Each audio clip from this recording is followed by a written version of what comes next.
నటి శోభిత మృతదేహానికి post mortem పూర్తయింది. కుటుంబ సభ్యులకు ఆమె మృతదేహాన్ని అప్పగించారు పోలీసులు. మృతదేహాన్ని కర్ణాటక తీసుకువెళ్లారు కుటుంబ సభ్యులు. పోస్ట్ మార్టంలో శోభితాది ఆత్మహత్యగా తేల్చారు. మృతదేహంపై ఎలాంటి గాయాలు లేవో నిర్ధారించారు.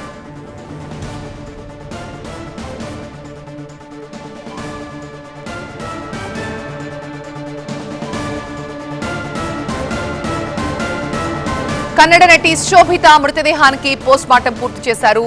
కుటుంబ సభ్యులకు ఆమె మృతదేహాన్ని అప్పగించినట్టుగా తెలుస్తోంది. ఆమె మృతదేహాన్ని కుటుంబ సభ్యులు బెంగళూరుకు తీసుకువెళ్లారు.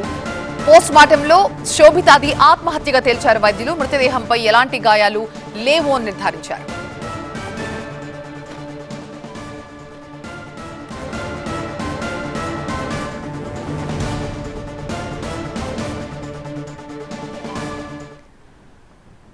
కన్నడ నటి శోభిత ఆత్మహత్య చేసుకున్న విషయం తెలిసిందే. అయితే ఈ ఆత్మహత్యపై పలు అనుమానాలు కూడా ఉన్నాయి ఇప్పటికీ.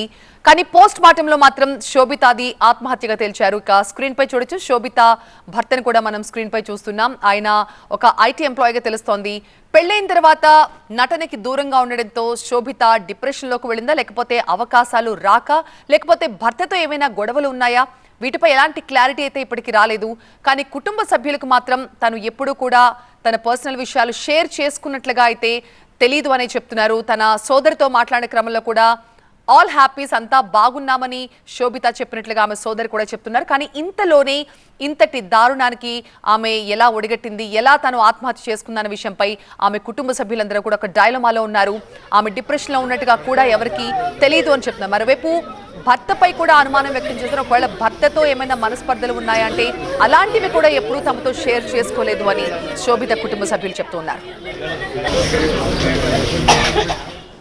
కన్నడ నటి శోభిత మృతదేహానికి పోస్ట్ మార్టం పూర్తయింది. ఉస్మానియా దగ్గర ఆమె కుటుంబ సభ్యులు మనం చూడొచ్చు. అయితే డాక్టర్లు మాత్రం పోస్ట్ మార్టంలో ఇది ఆత్మహత్యగానే తేల్చారు. మృతదేహంపై ఎలాంటి గాయాలు లేవు అని చెప్తున్నారు. ఇక కుటుంబ సభ్యులకు ఆమె మృతదేహాన్ని అప్పగించారు. ప్రస్తుతం ఆమె మృతదేహాన్ని కర్ణాటకకి తీసుకువెళ్తున్నారు ఆమె కుటుంబ సభ్యులు.